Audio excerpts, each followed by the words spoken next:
Good afternoon, sports world. This is Jeff Dawson, your host of the Breakfast Bankroll at East Coast Sports Investors, the Midday Sports Market Report. And yesterday's show, we had a great show, great breakdown. And if you were with us, you saw a nice 2-0-1 day in the major leagues with one push on the Angels' first five.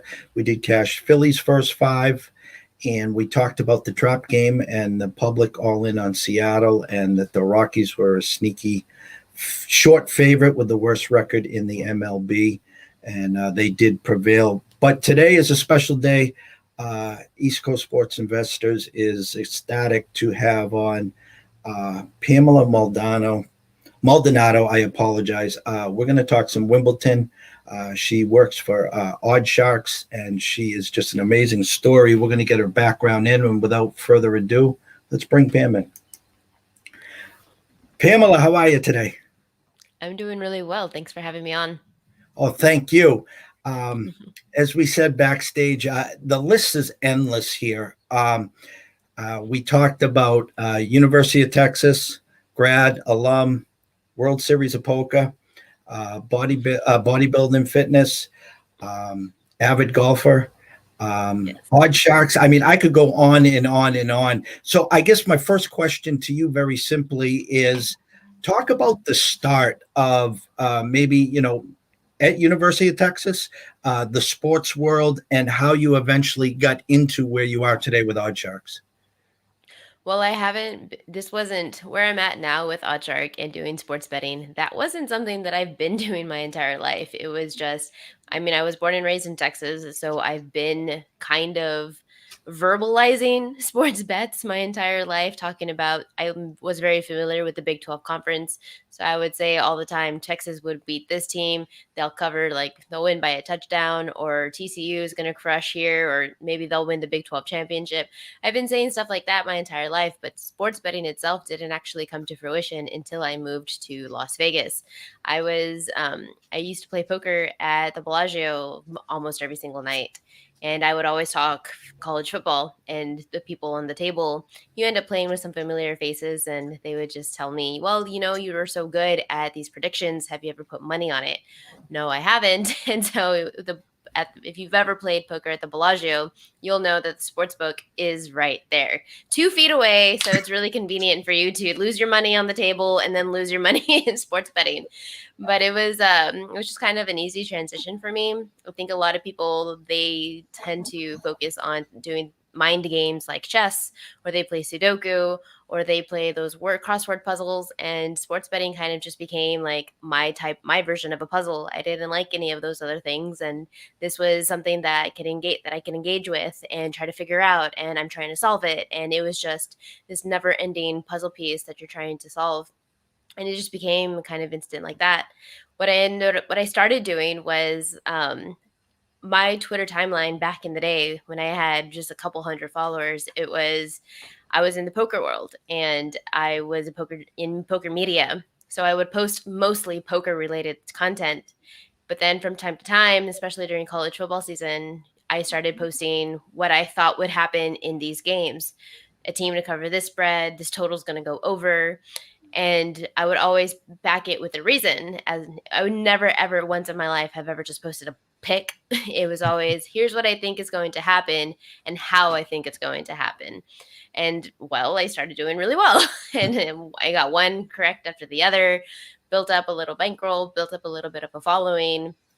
And then when I decided to leave my gig within poker media, it was Oddshark. There was the person who hired me on. He had been one of my followers for a while, and him and I actually had some conversations because he loved college football.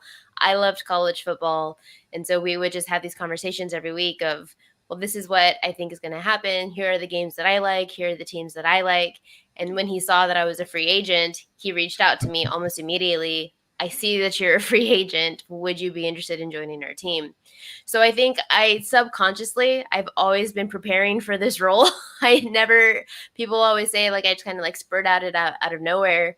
But the truth is I've been doing this for a while. It's just now it's actually starting to pay some dividends on my end. You talk about the Bellagio and the poker room right there and the Mhm. sports book. Every March, we go up there for 2 weeks for the March Madness and the start of baseball. And I Right. want to say about 4 or 5 years ago, Doyle Brunson came. We were in the sports book, but I always take a peek over and see who's playing at the poker room.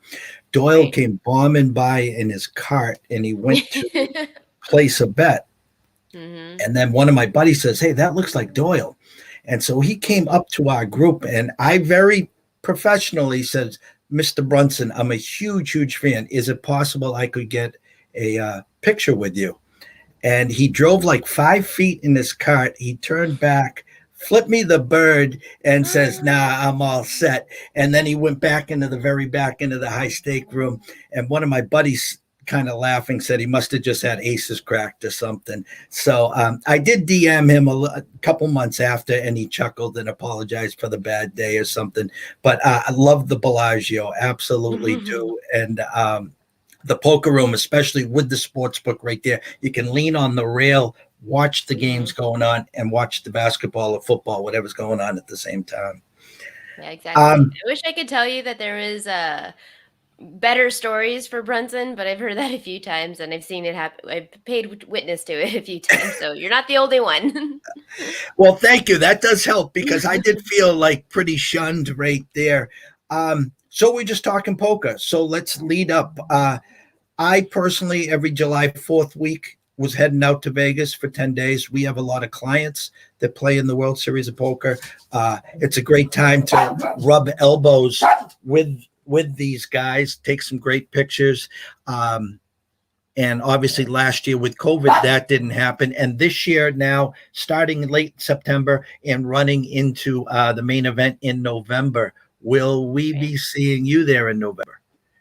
I initially really wanted to. I really love playing the ladies event at the WSOP, but you're talking about if the WSOP was in June, July, August, like it normally is, I'm 100% there. I'm gonna try to play a couple of events, but it's during football season, and my focus is 100% dedicated to football season, and poker is gonna be at the bottom of the totem pole for that.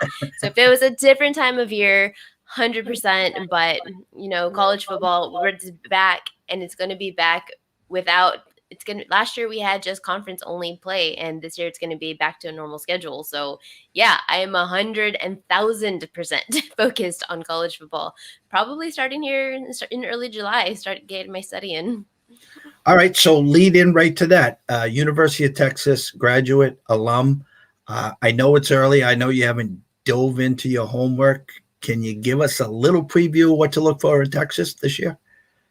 I have no idea. Your guess is honestly as good as mine. We have Sam Ellinger, who's out of the picture now. We have a new coaching staff, and we're not just a head coach, but we have the entire turnaround, and we have a lot of young and up and coming wide receivers, some young running backs. So it's just going to be a matter of how well can these players mesh together here in the next couple of months. Can they get it together? Is this coach, is he Stark? Is he the real deal? He's coming from Alabama. A lot of the coaches that he brought are from Alabama. So what type of system? Alex kind of varied two different systems, and so I mean, it's quarterback dependent, and we saw a little bit of what the backup quarterback can do when Sam Milliger went out during the postseason, but. I'm not going to make any assumptions until I see game one and I see how things are flowing. And there's some teams that you kind of just stay away from early on for betting. And since I did graduate from Texas, I never bet my team anyway or against them. So, but if it was me, hey, they're making it to the national championship, right? Um, I'm hearing a lot of course, we hear every year Oklahoma and also hearing some Iowa State. Uh, I'm always a big Texas fan. I mean, I go way back to the Earl Campbell days.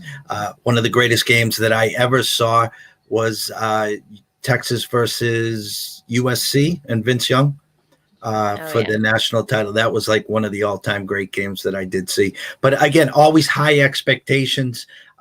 It will be interesting as the season progresses. Can you finally, can you take Oklahoma down, get that season jump started and rolling early, and then get into the Big 12 championship game, and then who knows, maybe the Final Four. Um, So, French Open is over.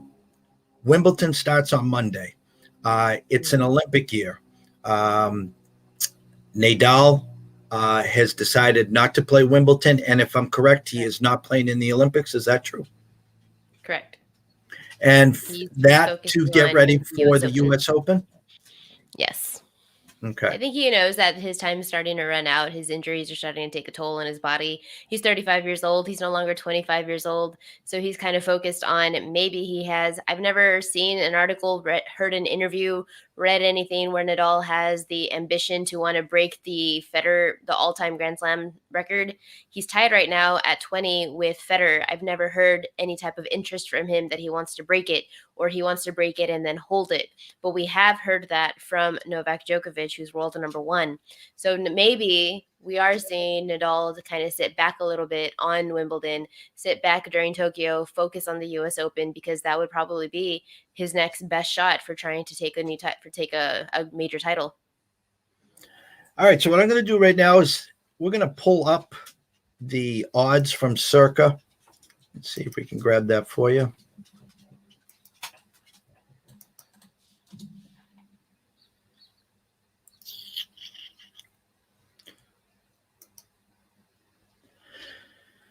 All right, this was a couple days ago that we got from Circa. It's breaking down the initial men's and women's sides to win the tournament.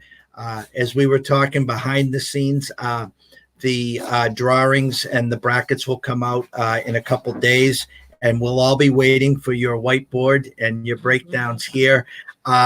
So initial thoughts without knowing the brackets, men's side, women's side, who should we be looking for? Maybe some values and maybe some long shots. I mean, the grass court is yours here, Pamela. If you're talking about who's going to win, at minus 115, it's Novak Djokovic. It's his tournament to lose. However, if you're talking about value, that value is lost. I grabbed Djokovic to win at plus 150 immediately after he won his match against Nadal, the semifinal at the French Open. Since then, it went from minus 150 to now minus 115. So that value is no longer there. I think at this point, you would have a better shot at doing a rollover money line for Djokovic. But if you're talking about some longer shots, I think that Berrettini at plus 1,300, I think that could definitely be a good grab because we have seen Berrettini not only contend on clay, but he's already contended. Well, he won just recently. He's an Italian player, and he has himself a really big serve. He has a big forehand. He has a good slice game, and he racked up 60 plus aces in his win at Queen's Club just last week, and that was his 5th ATP title, his 2nd of the season because he won already on clay, and then now he's won his 2nd grass title the second grass title. And I mean, this is the furthest that he's gone is in Wimbledon is the 4th round, but he's 25 years old. He was a little less experienced then. He's more experienced now. He has a couple titles under his belt. He's already faced some of the big players. We did see him face Djokovic at the French Open. And he did lose in 4 sets, but sets 3 and 4, they were really close. He lost in a tiebreak, and then he lost 7-5. I believe that was the score, but it was but they were just 2 really close sets. Yeah, he lost 7-5. It was 3rd set tiebreak, and then he won the 3rd set tiebreak, and then he lost the 4th set 7-5. So I mean, Berrettini I think would be the best one to offer up as far as like value. And you can't ever, the thing about long shots, people love to take long shots, but this is a major. This is best of 5. The best of the best win for a reason. There's a reason why Federer, Nadal, and Djokovic have 60 of the titles of the last 75, because it takes a different type of mindset, it takes a different type of experience, and those at the top are the ones who are going to reap the benefits. I think Federer at plus 900, you can never count him out. He has been kind of struggling as of late because we've seen him lose a couple matches. He lost on grass, which is supposed to be his home court. He didn't have a really good clay court season, but he's coming back from injury after a year away. But you can never discount Federer. It's kind of it's his homecoming. It's his best surface. He has the most titles won on grass, 8 grass titles. So he just I took Federer back in March, like I think it was like February, March, because I had confidence that he was going to come back from his injury strong, and we haven't yet seen that. But not to say that it can happen still. So on the men's side, we go from the clay at the French Open now to the grass. We talked about Cespedes earlier. We had him at 525 in the French Open, and now he's at plus 650. Mm-hmm. Now, when following you on your timeline, following you getting as these matches are going, you're talking about the mental part of it. You're talking about the difference Absolutely. between clay and grass. Someone as a novice, a beginner that wants to get into betting tennis, what would you suggest for them? How would they go about? We're a numbers guy at East Coast Sports Investors. We follow over 50 sports books all around the world with Don Best, with Sports Insight. So we break down, the initial odds like Circa has given us, and then the actual matches itself. How would a rookie go into betting tennis? Well, you have to understand that every surface offers up a different type of challenge. So we did go from clay and now we're on grass. Clay is one of the slowest surfaces in tennis, and grass is actually the fastest surface on tennis. So there's a couple things that you want to look for. You want to look at serving. Big servers tend to do well on grass court because of the space, because of the speed. So you want to see how effective is a player's first serve. Are they racking up, like I said, with Matteo Berrettini just last week at Queen's Club? He had 60 plus aces in the entire tournament to win. Are you seeing players effectively get some aces? What part of the box are they hitting? Are they hitting the tee, or are they hitting the wide angle? And where are they hitting it, on the deuce court, or are they hitting it on the ad court? And then after they serve, what are they doing after the serve? The players who excel here, which is why Federer does so well, is because they serve and volley. So is a player just a server, or can he serve and volley, and do they dictate the point after they put it into play? And then if you don't have a big serve, if there's a lot of players who don't have the acing capability as somebody as Sam Curry, as Matteo Berrettini, so then are they good returners? You have Djokovic, who's the world number one. He's not necessarily known for having a big serve, but he's the best returner in the world. So he can handle those big serves. Is he good serving? And is he good serving means, are they hitting the tees with the aces?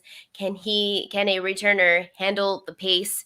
Can he put a ball in play and extend the point? Those are types of things that you're looking for.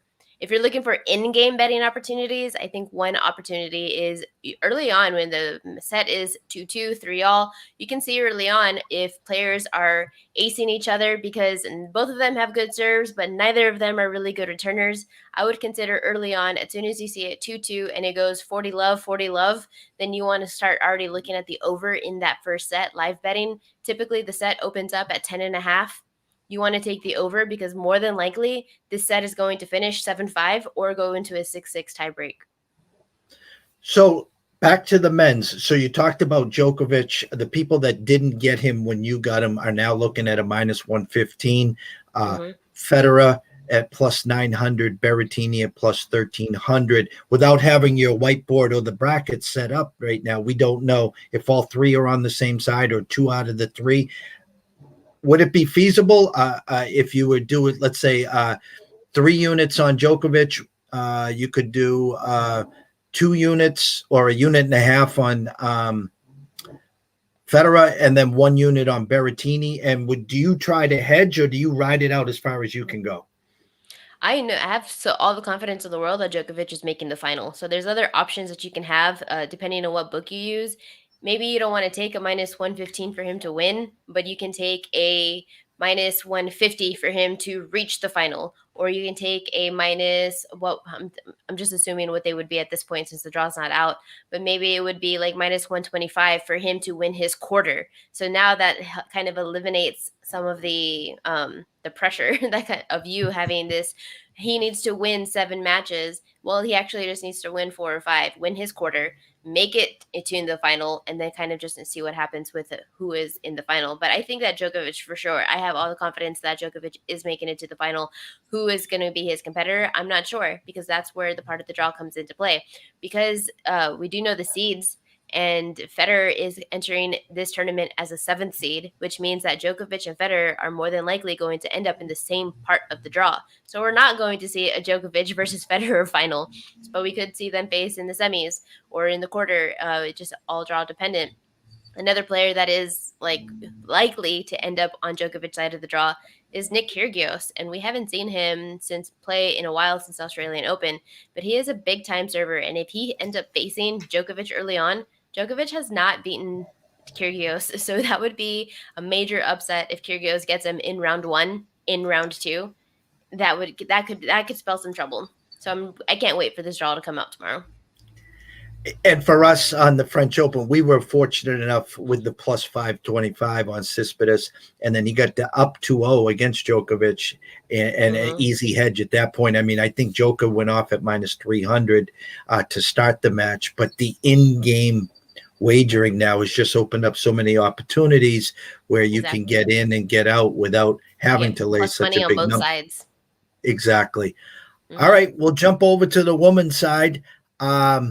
It looks like Barty at plus 600, Serena at plus 675, Swiatek, who was the favorite at the French Open, at plus 1250, assuming Swiatek more of a clay player than versus a grass player for that price. I'm not really. I have not seen Swiatek on grass, so I can't make that assumption. I know that she excels on clay, and I've always said that she's the next Nadal. She's a WTA version of Nadal on clay. But what I do like for the women's side is I really would consider Serena Williams at plus 750 to win. She has 7 Wimbledon titles. She went back to back in 2015 and 2016. In 2017, she got pregnant, and in 2018, she was already back on the court. She lost to Angelique Kerber in the final in straight sets. She made it to the final again in 2019, but this time lost to Simona Halep also in straight sets. So what I would be looking for Serena is we know that grass is her comfort level. This is her surface. But that bet that I was talking about earlier with Djokovic to win his quarter, I would do the same thing with Serena Williams to win her quarter or to reach the final. Any other number or woman that stands out without having the brackets in front of you? I mean, Coco Gauff. The thing about women's tennis is you put a name, you put all the names into a hat and you draw. You have more better luck of finding a winner that way than actually trying to break down the draw and find a winner. There's a different winner in these major events every year, every event, because the thing with women's tennis is they don't have, in men's, you have players who have a weapon. You have Matteo Berrettini, who has a big serve. You have Djokovic, who's the best returner. You have other players who can slice. You have Federer, who has variety. Women, they don't necessarily have that. I would say Serena Williams is probably the closest player to have a single weapon, and that's just her strength and her power. And other players don't necessarily offer up things like that. But that's why I do like Swiatek, because she's one of the few players who does have variety in her game. I just haven't seen her on grass, so I can't make an assumption on her early on. But you have Ashley Barty, who's coming in with injury. You have Andreuska, who's coming in with injury. So there's a couple of players. You have Simona Halep, who's not even playing, so I'm not sure why she's offered up on the board. And then then you have Serena Williams. I think she does offer up a good value. All right, so we're going to wrap this up. 1 second here. I wanted to get your closing thoughts on it's an Olympic year. So give us what happens here after Wimbledon. If I'm correct, the Olympics are about a month after, and then the next major obviously is the US Open in September. As a fan of tennis, what should we expect in the Olympics, Pam? I'm not sure at this point. We have a lot of players who have neither confirmed or said that they're going to not be playing the Olympics. I think it's an odd year. We don't the Olympics should have happened last year. COVID is still a situation around the world, so maybe the US is on the up and with getting back into normalcy, but the rest of the world isn't. And what the tennis players have faced for the last year is having to make all of these travel plans. They can't take their full team. They can't take all their coaches. They can't take everyone who helps them rehab. So you're having to travel now with a smaller team. You're quarantining yourself for however long the Olympics are going to be. After they've already been quarantining for every tournament, every country has different rules and regulations. So I wouldn't be surprised if we see more players drop out. of the Olympics because it does take a toll on your body, both mentally and physically. They've already been dealing with travel restrictions. They've been dealing with COVID restrictions. They've been dealing with all of these parameters that they have set for over a year now. And you're asking them to do it again a month before the next major. I think a lot of players would have more of an interest in preserving themselves for the US Open than they would for the Olympics. So it's just a waiting game to see who is actually going to play after all, or who is going to be dropping out at this point. All right, so have to ask the question. The draw comes out tomorrow. The whiteboard will be up. We'll be watching you and following you at Pam E. Lamb 35 on Twitter. The next question is, starts on Monday. As this progresses, is it possible that we can get back with you so we can talk about the brackets, your whiteboard, and see where maybe next weekend is going?